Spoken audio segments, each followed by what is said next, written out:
देखिए BSc third semester में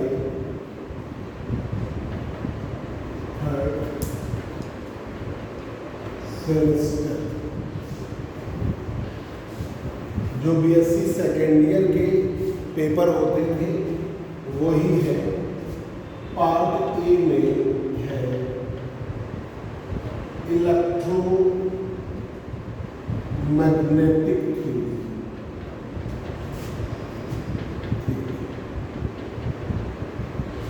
ठीक है, इसकी अगर तुम्हारी दीदी जैसे इसकी सिस्टर पढ़ती है उसके पास बुक जेपी अग्रवाल की पढ़ी होगी तो ले लीजिएगा वही किताब। बस ये है कि उधर ज़्यादा था तो चीज़ें शॉर्ट है। तो ये जेपी अग्रवाल की अगर पुरानी बुक पढ़ी हो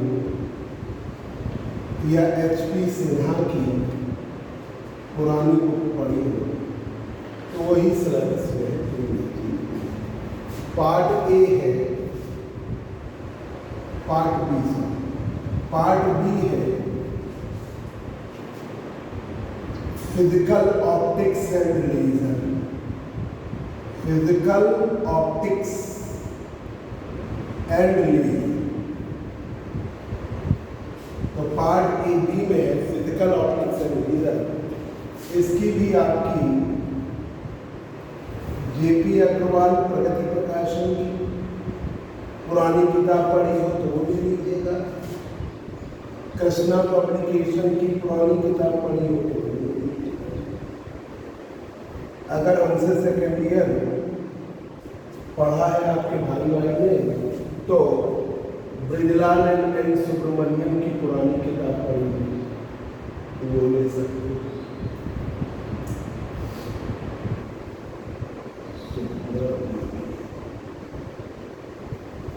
ब्रिजलाल एंड सुब्रमण्यम की पुरानी किताब भी ले सकते हो। ये है इसका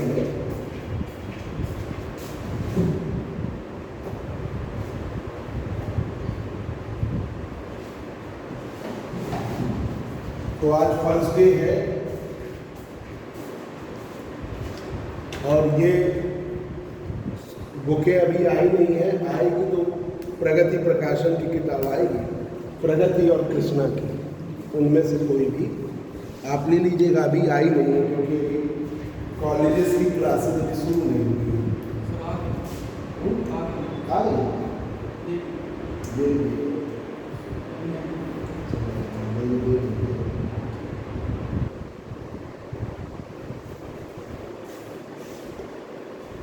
प्रगति प्रकाशन होगा।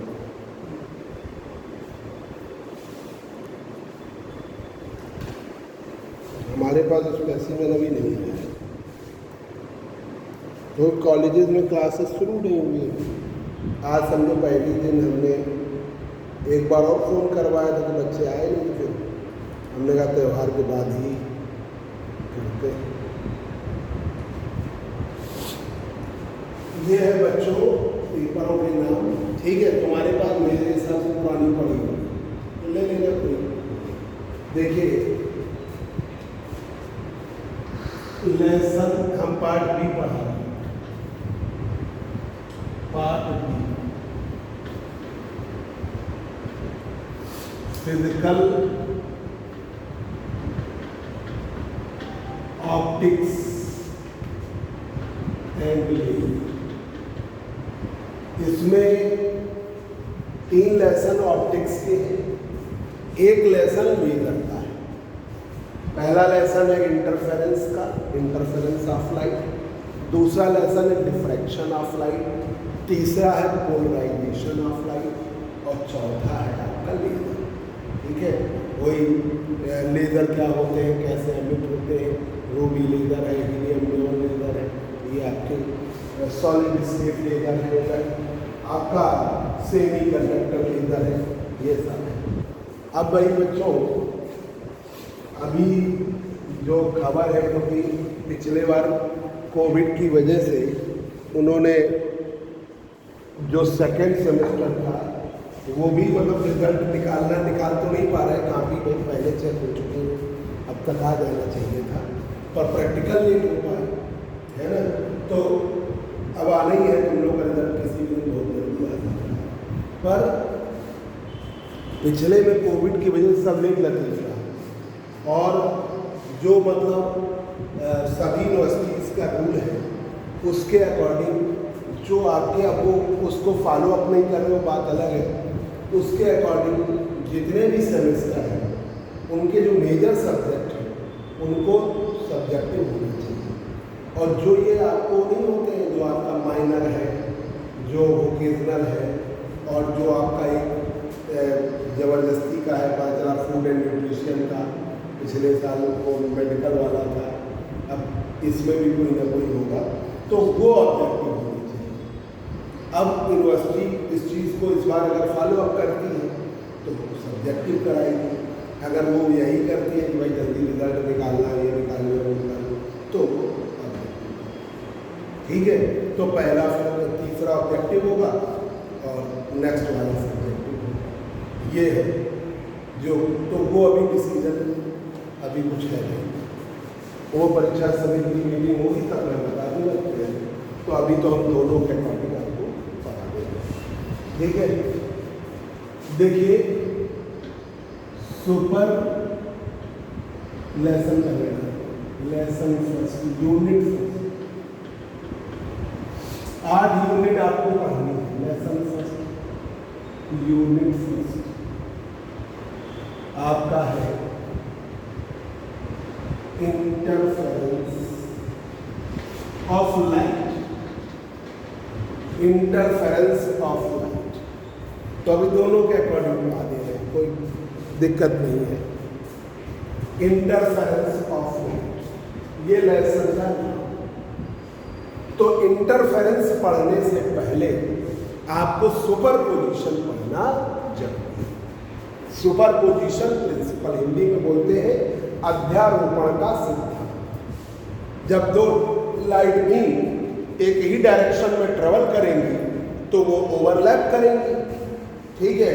तो ये फिनोमिना कहलाता है सुपर ओवरलैप करेंगी, तो उनका resultant displacement other two displacements के वेक्टर सम के बराबर होगा। कभी ऐड हो जाएंगे एम्पलीट्यूड, कभी सब्सट्रैक्ट हो जाएंगे, वो उनके फेज पर डिपेंड करेगा, ठीक है। तो उसका कॉन्सेप्ट है सुपर पोजीशन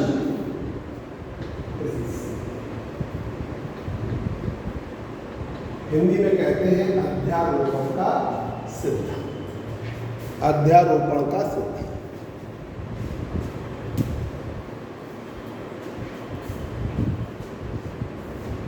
देखिए एक S1 सोर्स है, इससे लाइट बीम प्रोड्यूस हुई, Y1 बराबर A1 साइन। S1 सोर्स है, ठीक है, लाइट सोर्स है, इससे लाइट बीम प्रोड्यूस हुई, S1 बराबर A1 sine omega T. A1 है एम्पलीट्यूड, साइन के आगे वाला है फेज, साइन के आगे वाला है फेज, फेज हिंदी में कहते हैं कला, और ये है एम्पलीट्यूड आई।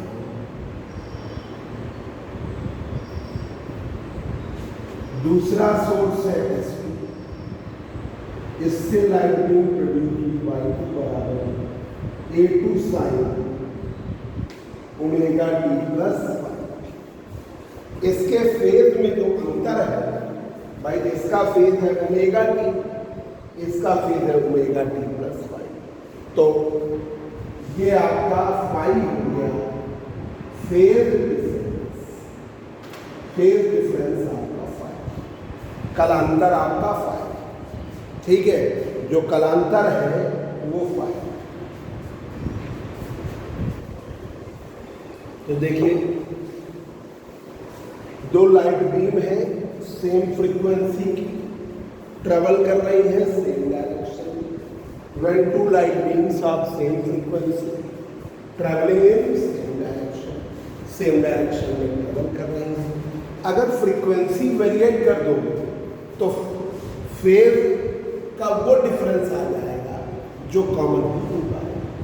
तो इसलिए दोनों सोर्सेस की फ्रीक्वेंसी आपको सेम मिलेगी, फ्रीक्वेंसी आपको सेम, फ्रीक्वेंसी आपकी सेम होनी चाहिए। तो इन दोनों सोर्सेस से लाइट बीम जो प्रोड्यूस हो रही है उसकी फ्रीक्वेंसी सेम। तो ये देखिए स्टेटमेंट लिख रहे हैं, व्हेन टू लाइट बीम्स का हो, लाइट वेव्स का हो, ठीक है, टू लाइट बीम्स भाई दो सोर्सेस से प्रोड्यूस हो रही है, तो वो दो सोर्सेस से लाइट बीम का हो या लाइट वेव्स का हो, ठीक है, of same frequency,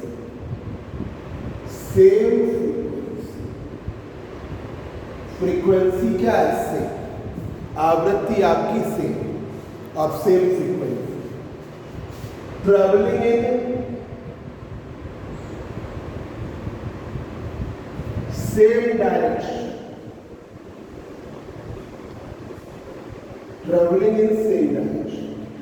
When two light beams या light waves, दो light beams में या light waves में, when two light beams या light waves,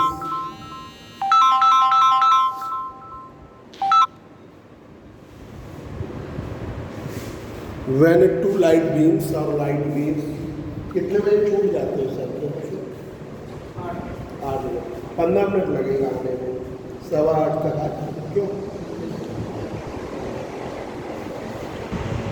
इसीलिए हमने 7:15 का टाइम रखा है कि आप 8 बजे छूटेंगे, 10-15 मिनट में आराम से आ जाएंगे।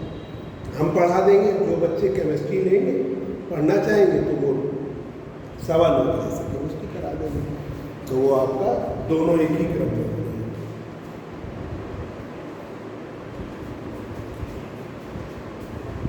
तो देखिए, when two light beams of same frequency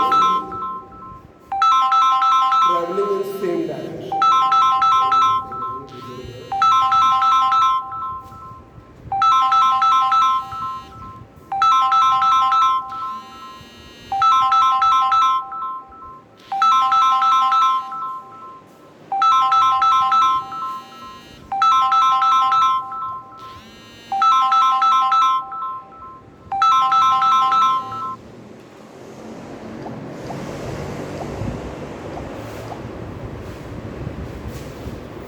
when two light beams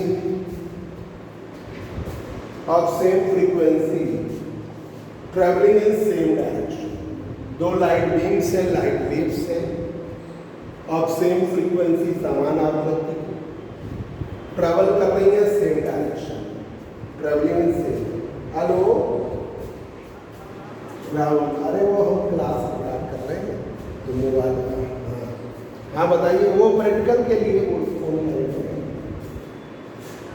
है। हाँ, वो डेट जब होगा ना तो खुद ही फोन करेंगे, तो वो डेट डिसाइड हो नहीं पा रही होगी। हाँ, नहीं आप चाहे फोन करें, अभी वो जैसे ही होगा हम बता देंगे।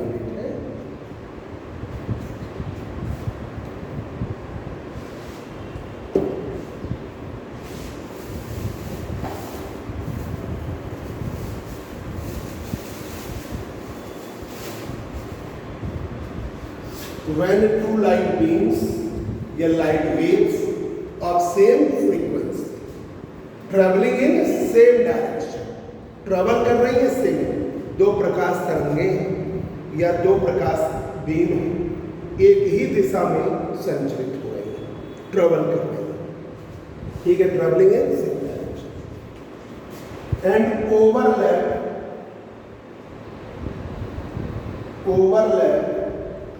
टू ईच अदर, और एक दूसरे को ओवरलैप कर जाते, एक दूसरे को ओवरलैप कर जाते, overlap to each other, overlap करना, एक ही डायरेक्शन में ट्रेवल कर रही, एक के ऊपर दूसरी आ जाती। अब जब दो जुड़े, अब उन जुड़ने से, जैसे आप और ये दोनों बहुत अच्छे मित्र हो गए, तो उस मित्र का प्रभाव अच्छा भी हो सकता है, खराब भी हो सकता है। दोनों मिले, कंस्ट्रक्टिव सोच आ गई, पता चला आप दोनों मिलके 6-6, 7-7 घंटे पढ़ते हो। जो चीज़ इनको आ जाती है तुम्हें समझा देते, जो तुम्हें आ जाता है उन्हें समझा देते। तो जो प्रॉब्लम्स रहती है ना, मान लीजिए कोई मैथ की आपने लगाई और आप लगा ले रहे हो, ये नहीं लगा पा रहे, आपने इनको बता दी। कोई चीज़ फिजिक्स में उन्होंने समझ ली, वो आपको, तो ये कंस्ट्रक्टिव हुआ। आपके मिलने से दोनों की पढ़ाई बहुत अच्छी है, ठीक है। अब एक स्थिति यह है कि आप दोनों के दोस्ती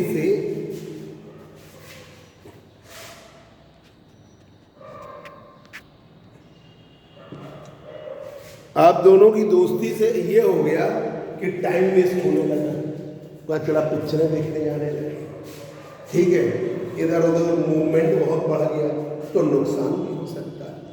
तो हर चीज के फायदे भी है, नुकसान।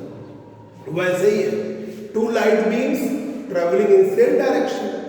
अब सेम डायरेक्शन में ट्रेवल किया और सुपर इम्पोज कर दिया, तो कभी उनके एम्पलीट्यूड ऐड हो गए, वो उनके फेज पर डिपेंड करेगा।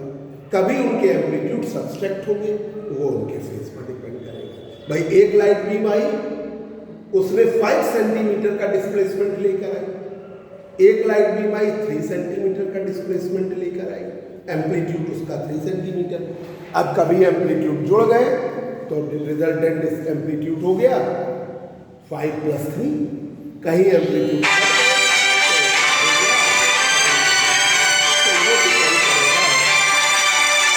उनके एम्पलीट्यूड्स के ऐड होने पर, उनके एम्पलीट्यूड के सब्सट्रैक्ट। तो when 2 light beams of same frequency travelling in same direction overlap to each other, overlap कर गए एक दूसरे को, देन इट्स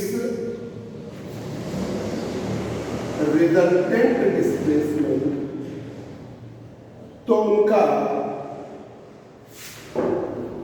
परिणामी विस्थापन, यह रफ कर दे,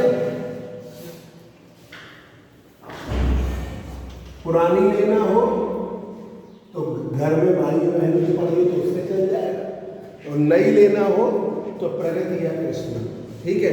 तो when 2 light beams of same frequency, 2 प्रकाश तरंगे हैं समान आवृत्ति की, travelling in same direction, travel कर रही है same direction, and overlap to each other, और ओवरलैप कर जाती है, देन इट्स रिजल्टेंट डिस्प्लेसमेंट, तो उनका परिणामी विस्थापन is equal to the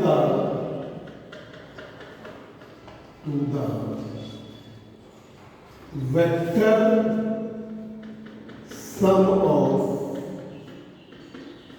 other 2 displacements.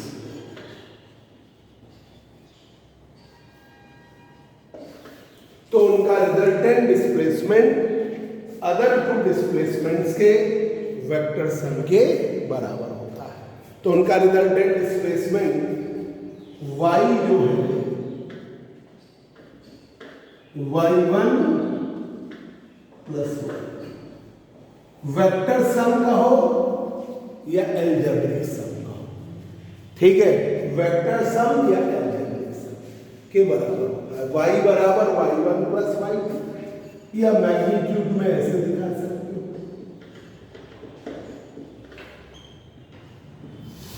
ये। तो ये आपका जब ऑब्जेक्टिव होता है तो इतनी जरूरत ही नहीं है, सिंपल सा कॉन्सेप्ट याद रखना कि 2 लाइट बीम्स या 2 लाइट वेव्स सेम फ्रीक्वेंसी की है, सेम डायरेक्शन में ट्रेवल कर रही हैं, एक दूसरे को ओवरलैप कर जाती हैं, तो उनका रिजल्टेंट डिस्प्लेसमेंट अदर 2 डिस्प्लेसमेंट्स के वेक्टर सम के बराबर होता है। तो when 2 light beams of same frequency की है, ट्रेवल कर रही है सेम डायरेक्शन में ट्रेवल कर रही हैं और एक दूसरे को ओवरलैप कर रही, जैसे SHM होता है, तो उसमें कोई ऑसिलेटिंग पार्टिकल है, अब उस पर एक एसएचएम लगा, दूसरा एसएचएम लगा, तो उनके एम्पलीट्यूड कहीं जुड़ेंगे कहीं दिखेंगे, वो डिपेंड करेंगे फेज डिफरेंस पर। वैसे ही यहाँ पर है कि ओवरलैप कर रहे हैं और वो तो स्क्रीन पे जाके ओवरलैपिंग होगी, ओवरलैपिंग हो गई स्क्रीन पे दिखी, तो जब ओवरलैपिंग हुई तो एम्पलीट्यूड ऐड होगी, कहीं एम्पलीट्यूड सबट्रैक्ट, पर resultant displacement other two displacement के वेक्टर सम या अलजेब्रिक सम के बराबर हो, वेक्टर सम या अलजेब्रिक सम के बराबर हो। अब देखिए जरा इसका मैथमेटिकल एक्सप्रेशन है, बता दे रहे हैं, ऑब्जेक्टिव होगा तो रिजल्ट जो आ जाएगा वही याद कर लेना है, सब्जेक्टिव होगा तो प्रूफ करना है, ठीक है। मैथमेटिकल एक बात और बता दें, ऑप्टिक्स बहुत अच्छा पेपर है, पर अगर अभी से पढ़ोगे ना तो बढ़िया तरह आ जाएगा, एक एक कॉन्सेप्ट अच्छी तरीके से पकड़ लोगे, और बाद में पढ़ोगे तो फिर दिक्कत होगी, थोड़ा टफ होता है ऑप्टिक्स, है ना। इलेक्ट्रोमैग्नेटिक थ्योरी वाला सरल है, वही है बायो-सावर्ट लॉ, वो सब है, ठीक है, तो वो तो बहुत सरल है, उसमें क्या होगा बहुत तेजी से खिंच जाता है, यहाँ पे टाइम भी चाहिए तो हम यही वाला पेपर शुरू करते हैं। मैथमेटिकल एक्सप्रेशन,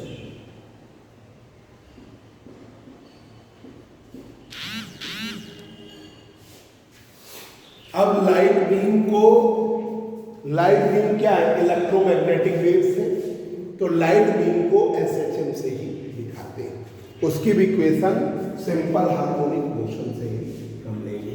तो देखिए displacement equation for light waves, y1 बराबर a1 साइन ओमेगा, y1 बराबर a1 साइन ओमेगा, y2 बराबर a2 sine omega plus a1 a2 amplitude, a1 a2 amplitude, light waves के amplitude, where a1 and a2 are the amplitudes of light waves.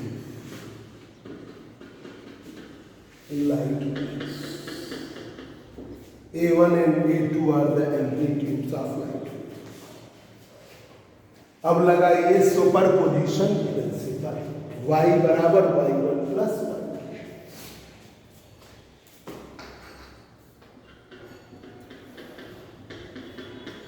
According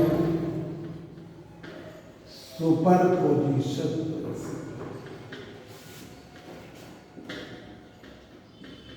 principal, superposition principle से y बराबर y1 plus 1,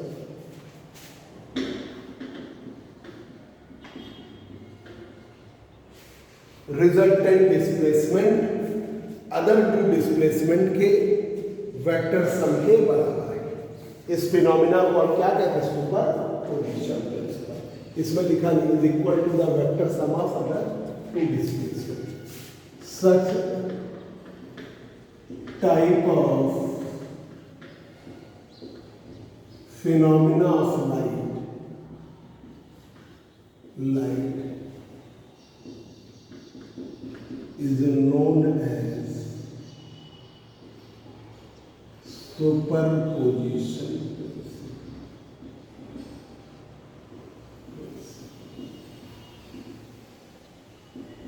इस type का जो light का phenomena है उसे हम क्या कहते हैं, superposition principle. When two light waves of same frequency traveling in same direction. They overlap to each other. Then its resultant displacement is equal to the vector sum of other two displacement. तो जो उनका resultant displacement है other two displacements के vector sum के बराबर है। y बराबर y1 plus y2, resultant displacement y बराबर y1। Mathematical expression displacement equation for light wave y1 बराबर a1 sin omega t, y2 बराबर a2 sin omega t plus phi. a1 a2 amplitude से light waves की, और phi क्या है? Phase difference. Phi यहां पर फेज डिफरेंस, फाई आपका फेज डिफरेंस। अब y बराबर y1 प्लस y2, y1 की वैल्यू लीजिए a1 sin, y2 की वैल्यू लीजिए a2 sin omega t plus a1 sin omega t, y2 की वैल्यू लीजिए a2 sin omega t plus phi. अब इसको चाहे फाई किसी में भी जोड़ दो, आप ये नहीं कि तुम्हें पता चला तुमने यही वाले में याद रखा, फाई चाहे ऊपर ले लो चाहे नीचे, किसी में भी फेज डिफरेंस का। और इसका ऐसे भी होता है कि जैसे इसमें ले लिया k प्रोपोगेशन कांस्टेंट k और x1 ले लिया, इसमें x2 ले लिया, फेज में अंतर करो तब भी वही फॉर्मूला आ जाएगा फेज डिफरेंस का। तो वो अलग से भी हम करके दिखा देंगे। फेज डिफरेंस का एक फॉर्मूला आपको अभी छोटा सा प्रूफ करके दिखा देंगे।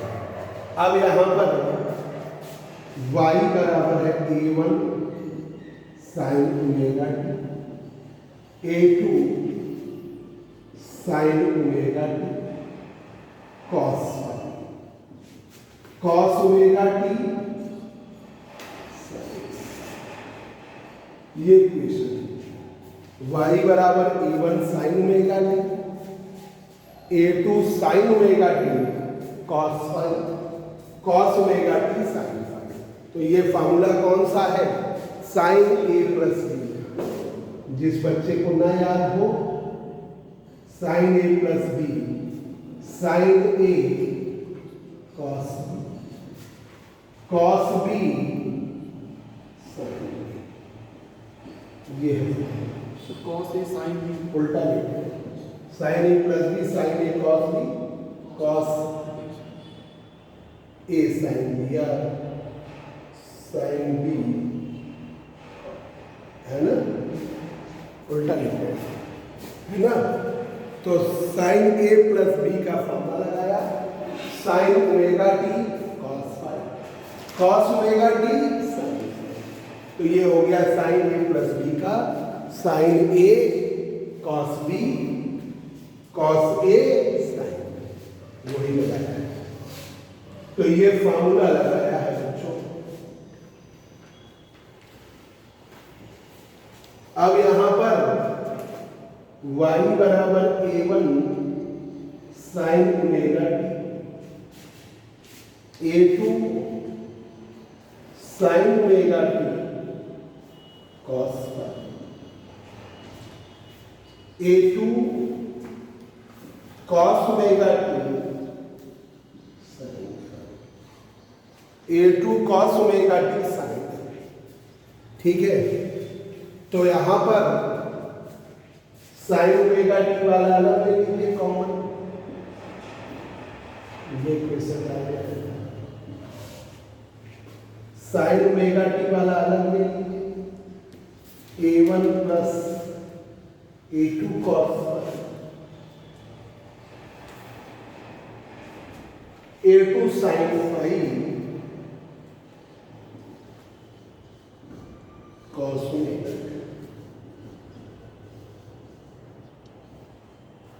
ये आपने फोर्थ।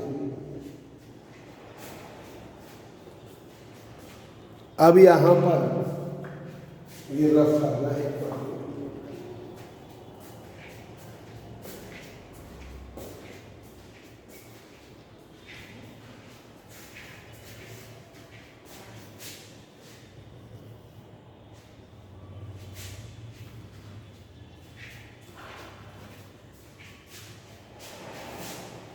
बंसल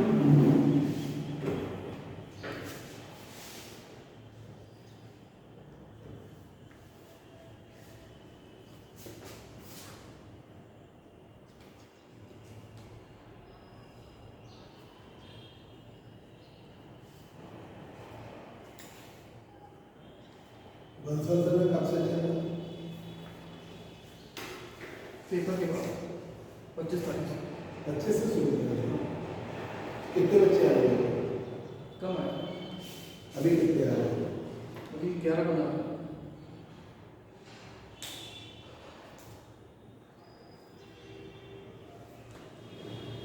हाँ, इस सेमेस्टर को तो प्रमोट तो ही करना है। इस प्रोसेस में करना थोड़ी ना किसी तो बच्चे का हमको कांटेक्ट ही नहीं कर रहे बच्चे, तो हम क्या करें? अब तो हमें खुद ही फोन कर रहे हैं।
वेक्टर सम की जगह एल्जेब्रिक सम भी लिख सकते हैं।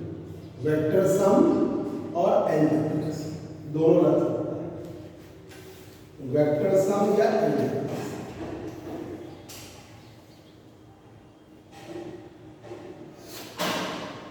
जो हम पढ़ने जा रहे हैं इंटरफेरेंस, ये आइडियल इंटरफेरेंस है। ऐसे तो हर जगह इंटरफेरेंस होगा, पर वो कोई आइडियल इंटरफेरेंस नहीं होता। तो आइडियल इंटरफेरेंस के लिए आपको दो सोर्सेज क्रिएट करने हैं जो आपको रेगुलर पैटर्न दे, ब्राइट डार्क फ्रिंजेस। कॉलेज में जाओ प्रैक्टिकल करोगे तो ब्राइट पट्टी, व्हाइट पट्टी टाइप से दिखेगी, ब्राइट, और फिर ब्लैक। तो अच्छा ब्राइट और ब्लैक का कॉम्बिनेशन आपको इसी इंटरफेरेंस से मिलेगा। इसमें सुपरपोजिशन प्रिंसिपल में क्या होगा, दो लाइट बीम्स सेम फ्रीक्वेंसी, अगर फ्रीक्वेंसी डिफरेंस हो जाएगा तो उनका फेज रेगुलर नहीं रहेगा, तो चेंज होता रहेगा।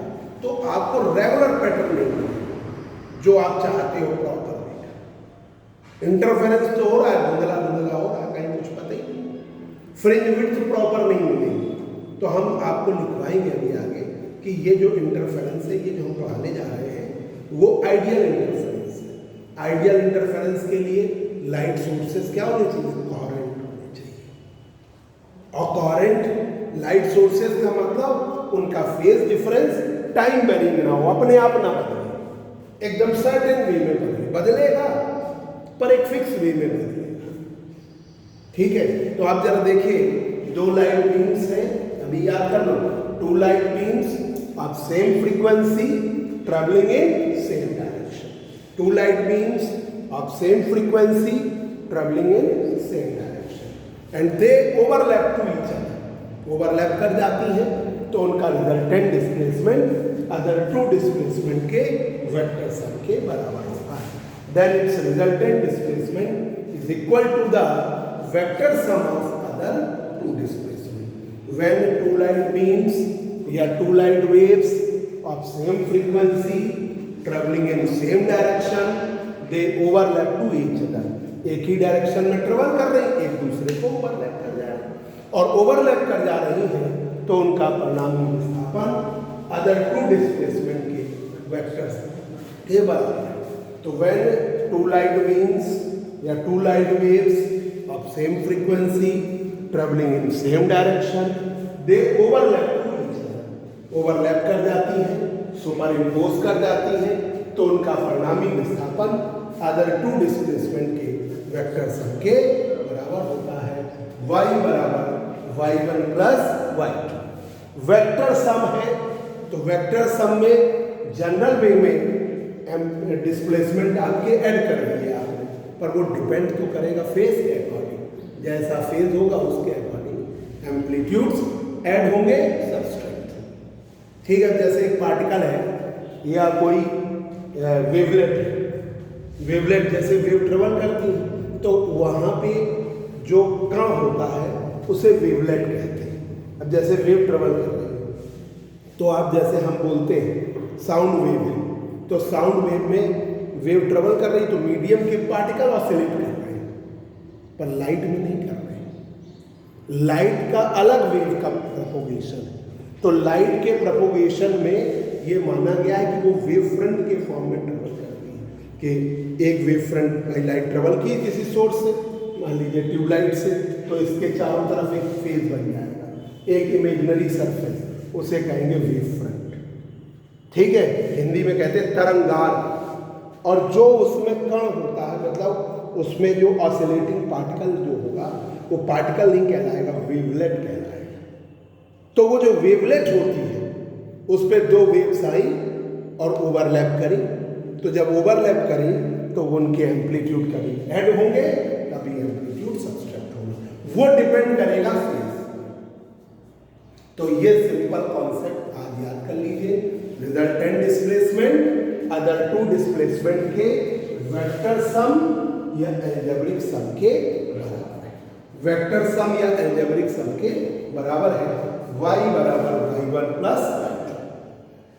अब displacement equation for light wave y1 बराबर a1 आ जाएगा, y1 बराबर a1 साइन ओमेगा टी।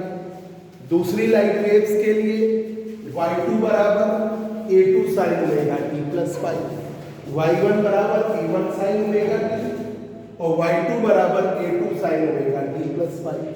अब यहाँ पर a1 a2 एम्पलीट्यूड्स है, ओमेगा आपकी एंगुलर फ्रीक्वेंसी है। ओमेगा क्या कहलाती है? Angular frequency. ठीक है, तो दोनों की एंगुलर फ्रीक्वेंसी सेम है।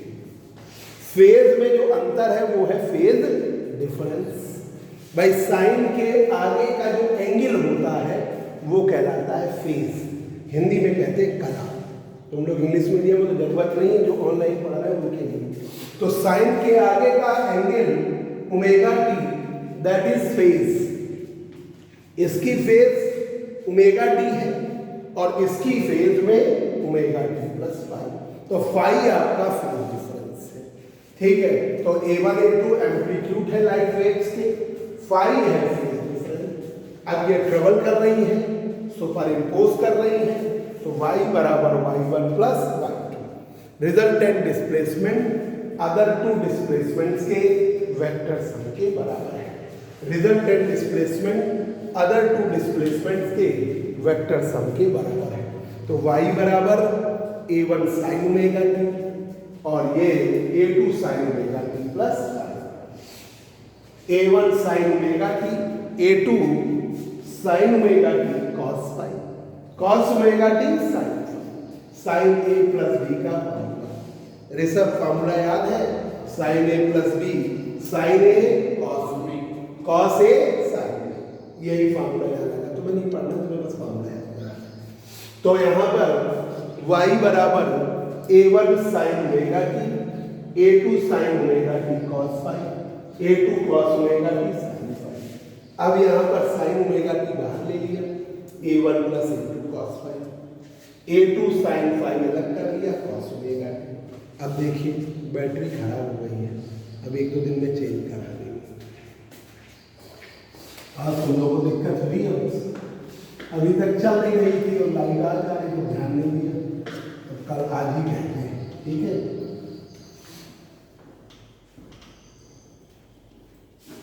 तो यहाँ पर a1, अब ये क्या है कि a1 plus a2 cos five है, a2 साइन फाइव है, हमने मान लिया। नेट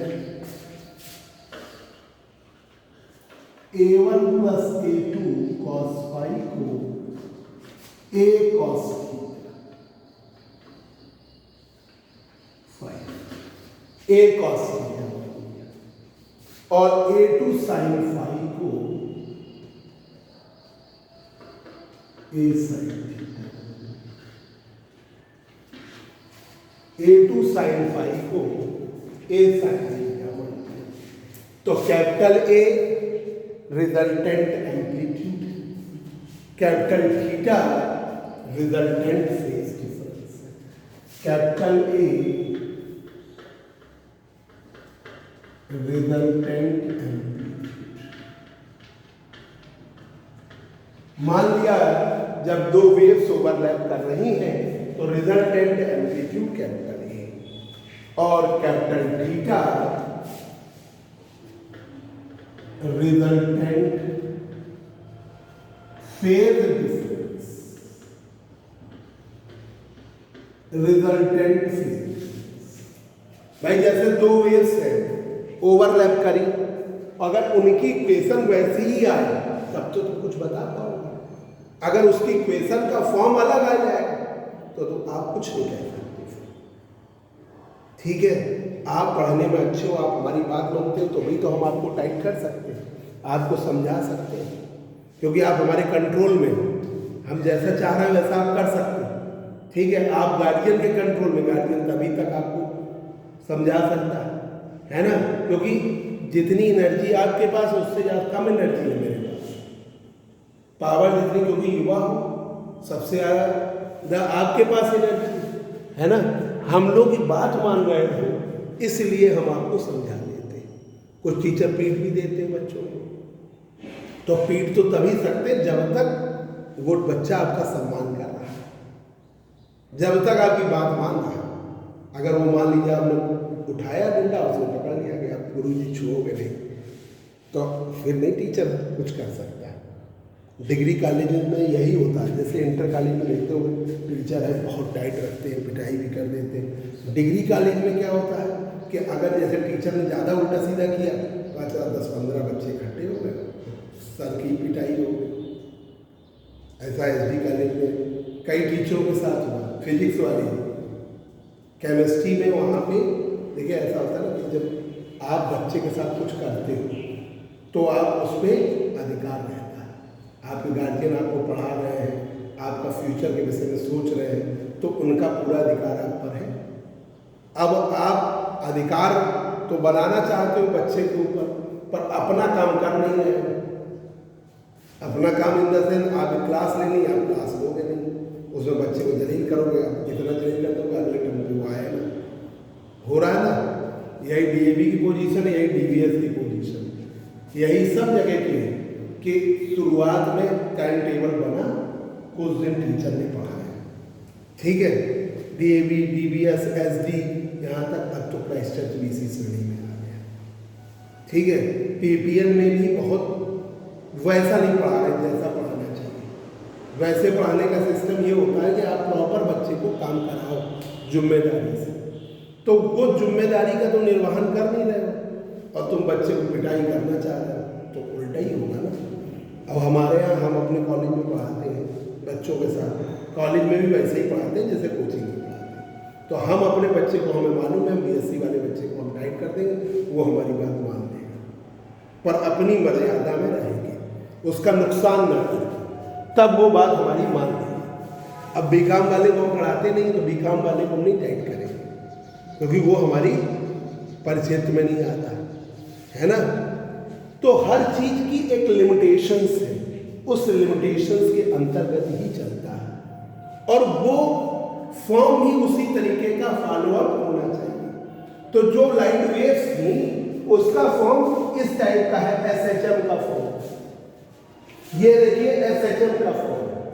तो जो सुपर इम्पोज करके आए वो भी उसी फॉर्म में आए, तभी आपकी कुछ चीजें वहां पे चलेंगी।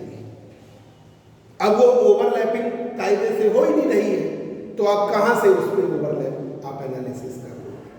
तो ओवरलैप होने पर रिजल्टेंट डिस्प्लेसमेंट की इक्वेशन भी उसी फॉर्म में आनी चाहिए सुपर इम्पोज करने के, ठीक है। तो कैपिटल A रिजल्ट, मतलब जो हम बता रहे हैं, जो हम निकाल रहे हैं, उसके पीछे आप पूछोगे क्यों बेफालतू निकाल रहे हैं, उसका कारण यही है कि दो लाइट बीम्स हैं या दो लाइट वेव्स हैं, सेम डायरेक्शन में ट्रेवल कर रही हैं, एक दूसरे को ओवरलैप कर गई, तो उनका resultant displacement other two displacement के सम के बराबर हमने लगाया।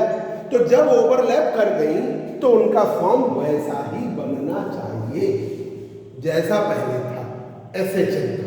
आपने कौन सा फॉर्म लिया है? सिंपल हार्मोनिक वेव्स का, ठीक है, या प्लेन प्रोग्रेसिव वेव का। सभी वेव्स एसएचएम या प्लेन प्रोग्रेसिव वेव का फॉर्म है। नहीं तुम लोग पढ़ते थे y बराबर a sine 2 pi by lambda v t minus x, ये फॉर्म पढ़े हो ना? कौन सा फॉर्म तुमको याद है? y बराबर a sine 2 pi by lambda v t minus x, ठीक है, या आप y बराबर a sine omega t minus के एक्स, ये फॉर्म याद है, ठीक है, या y बराबर a sine 2 pi t upon capital T minus x upon x, कोई भी फॉर्म आएगा तो यही, ठीक है। बस हमने वहां पर क्या कर दिया, 2 पाई बाई लैम्डा अंदर कर दो, तो यहाँ पर 2 पाई बाई लैम्डा अंदर करोगे ओमेगा टी आ जाएगा, आगे आपका के एक्स आएगा। हमने के की जगह वहां पर फेज डिफरेंस वाई लेके चले, के एक्स आएगा ना भाई, ये वाली इक्वेशन है, ए साइन ओमेगा टी माइनस के एक्स ये वाली है।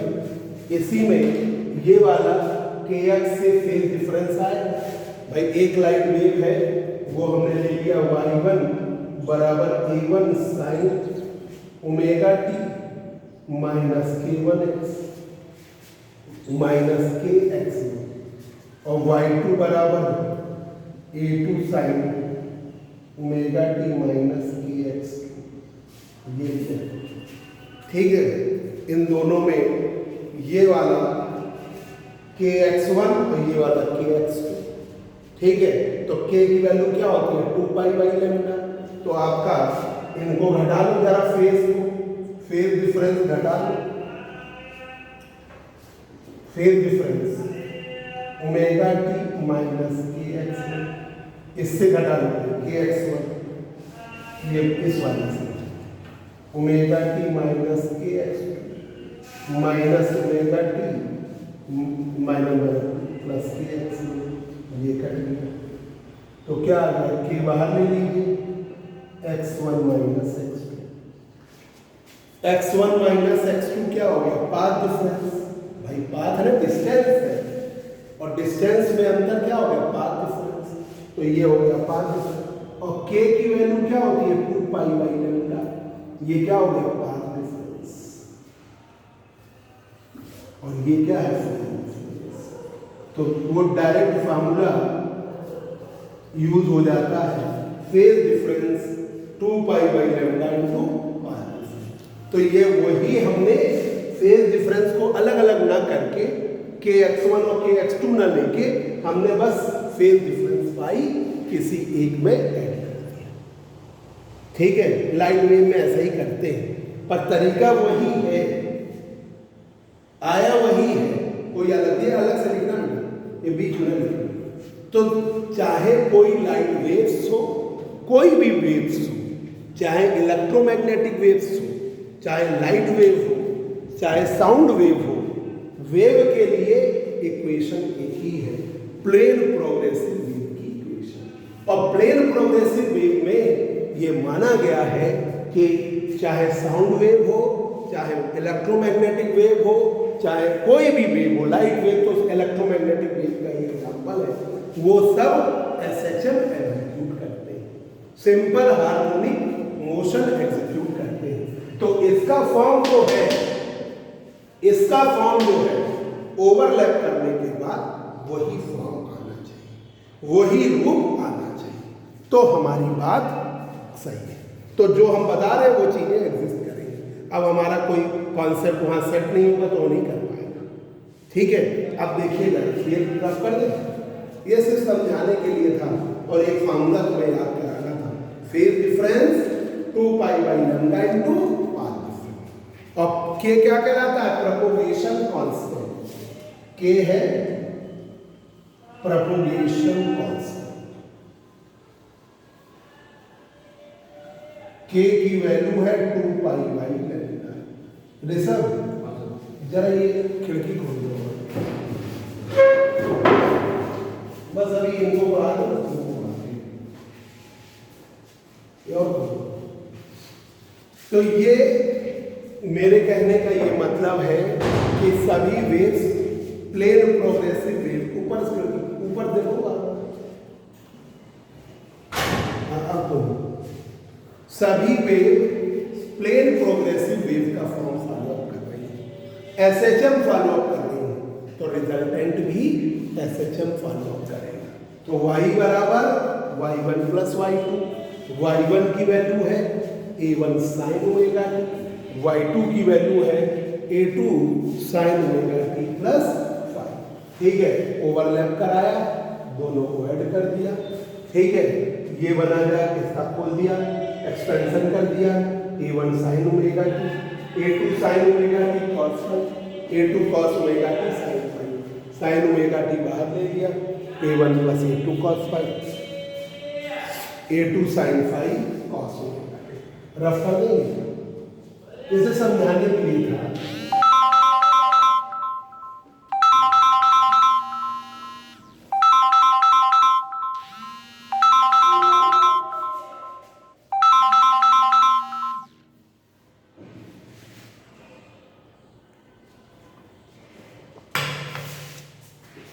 अब देखिए, ये रख दिया गया, y बराबर sign omega T, a1 plus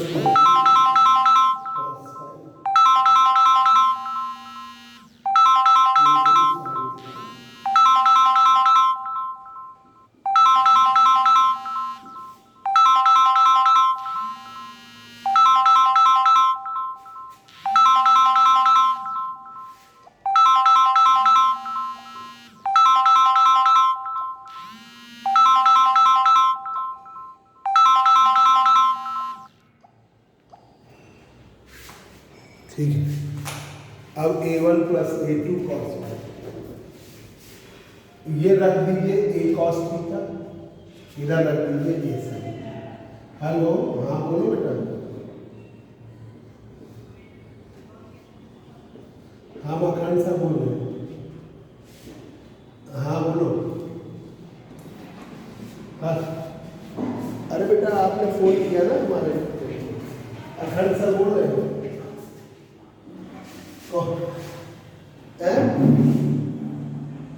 कौन बोल रहे हैं?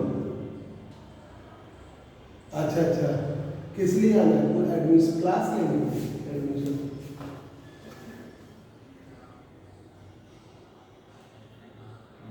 आई कार्ड है ना, तो अब हम फोन कर देंगे तुमको आज।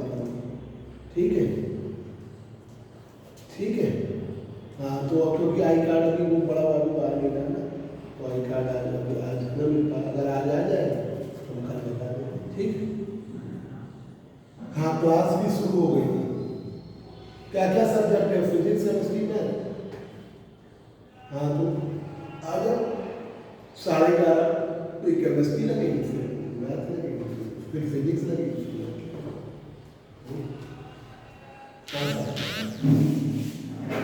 2 बजे तक। ठीक है,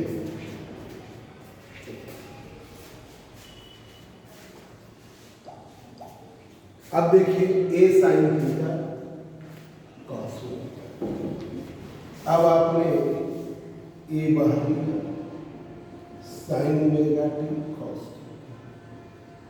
cos omega T,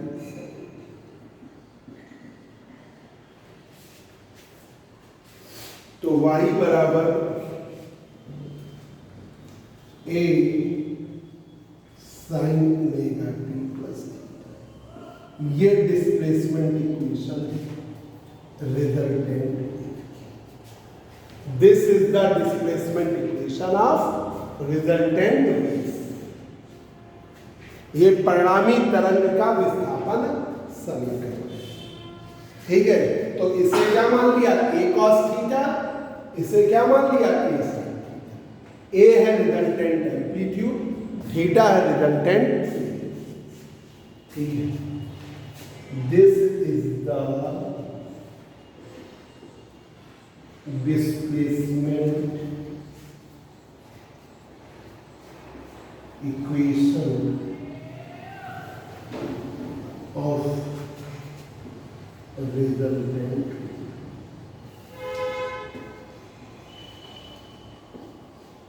this is the displacement equation of resultant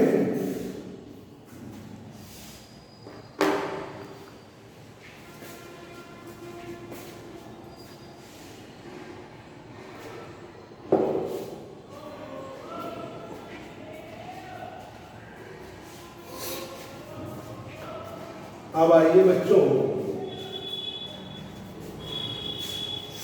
resultant amplitude निकाल लें और रिजल्टेंट फेज डिफरेंस निकाल लें, ठीक है।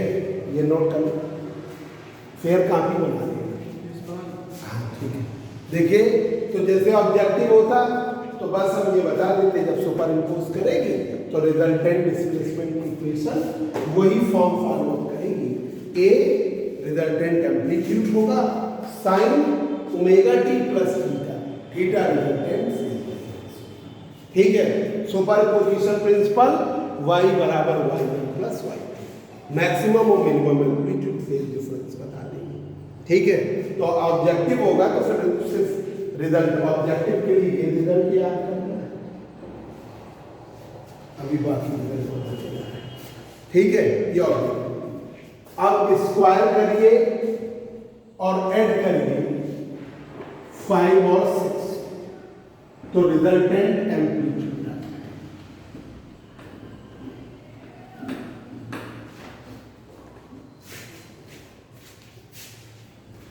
है। Squaring and adding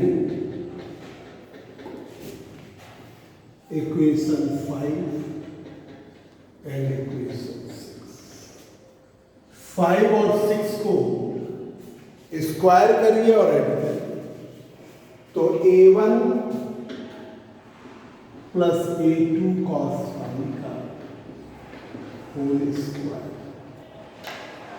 a2 sin phi का whole square, a square cos square theta, a square sin square, a square cos square theta, a square sin square, तो a1 square a2 square cos square twice a1 a2 cos,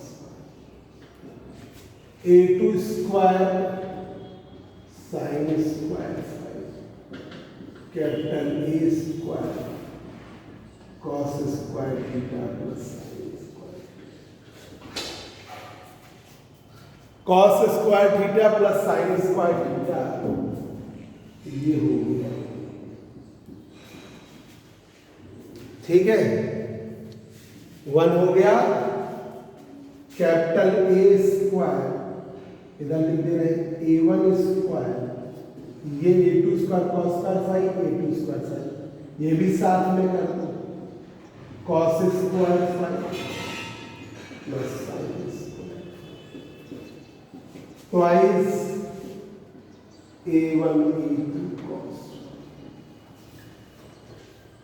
twice a1 a2 cos, तो a square की value आ गई a1 square a2 square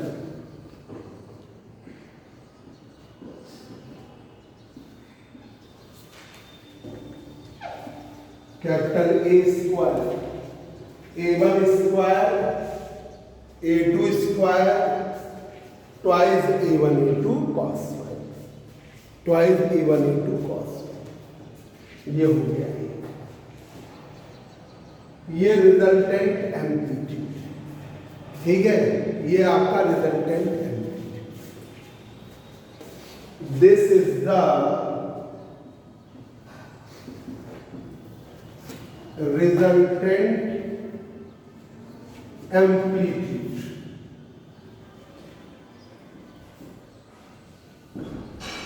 ये resultant amplitude.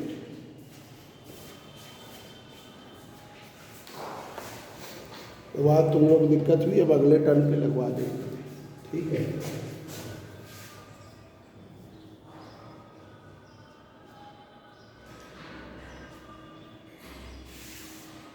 अब देखिए resultant phase difference के 6 को 5 से डिवाइड करते हैं। रिजल्टेंट फेज डिफरेंस क्या है? तो 6 में 5 से equation 6 upon equation A sine theta A cos theta A2 sin phi A1 plus A2 cos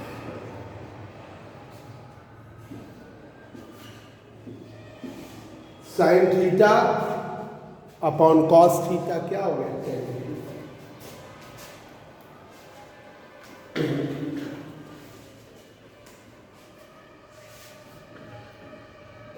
theta A2 sin phi A1 plus A2 cos phi, ये रिजल्टेंट फेज, ये resultant phase.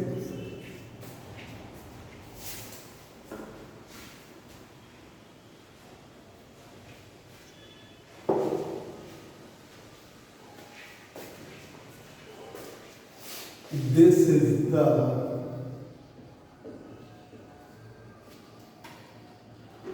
resultant phase difference.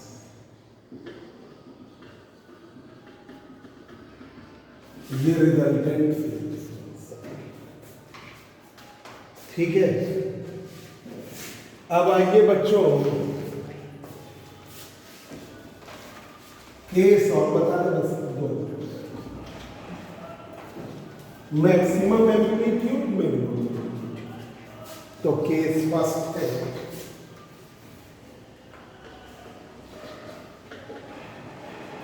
If phi ऐसा हो जाए, phase difference 0, 2 पाई, 4 पाई, 6 पाई, 8 पाई, तो इन पर cos पाई की value plus. तो यही तरीका है, अगर फाई का मान 0, 2 पाई, 4 पाई, 6 पाई, 8 पाई एंड सो ऑन, इन पर cos पाई का मान प्लस, तो a स्क्वायर बराबर a1 square a2 square twice a1 into cos, ये ले लीजिए प्लस। तो ये मैक्सिमम का square A1 square A2 square A maximum का स्क्वायर A1 प्लस A2। तो मैक्सिमम एम्पलीट्यूड दोनों का सम, मैक्सिमम एम्पलीट्यूड दोनों का सम। जब एम्पलीट्यूड मैक्सिमम तो इंटेंसिटी भी आपकी क्या होगी? मैक्सिमम, ठीक है।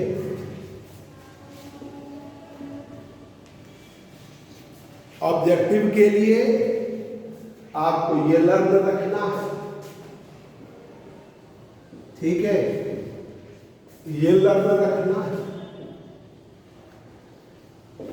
ये केस तो पूरी, ठीक है। केस सेकंड, अब जो बचे हुए फाई की वैल्यू उन पर कॉस फाई बराबर माइनस करना है।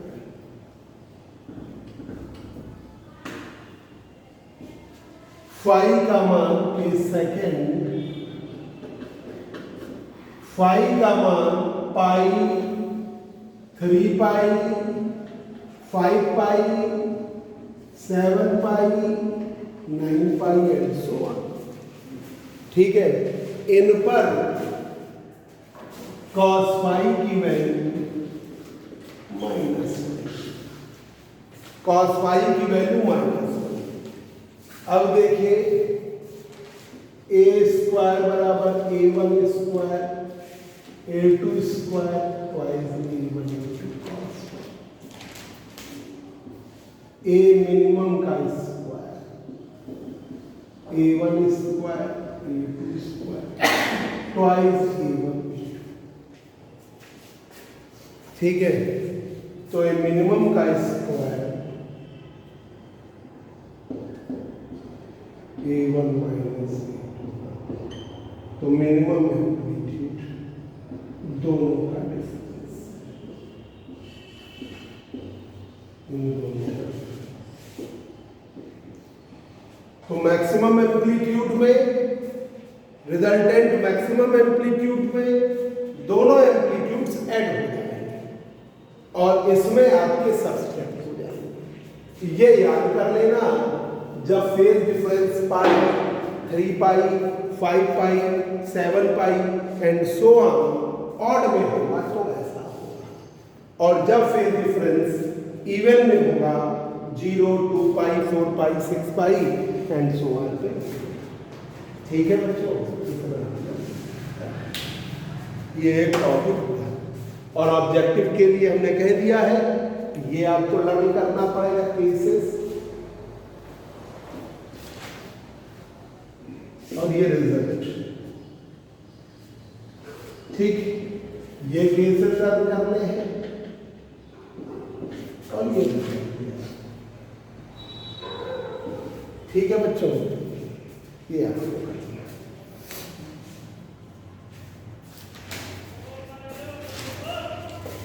यही क्लास आपकी ग्रुप में जुड़े हो, क्लास ये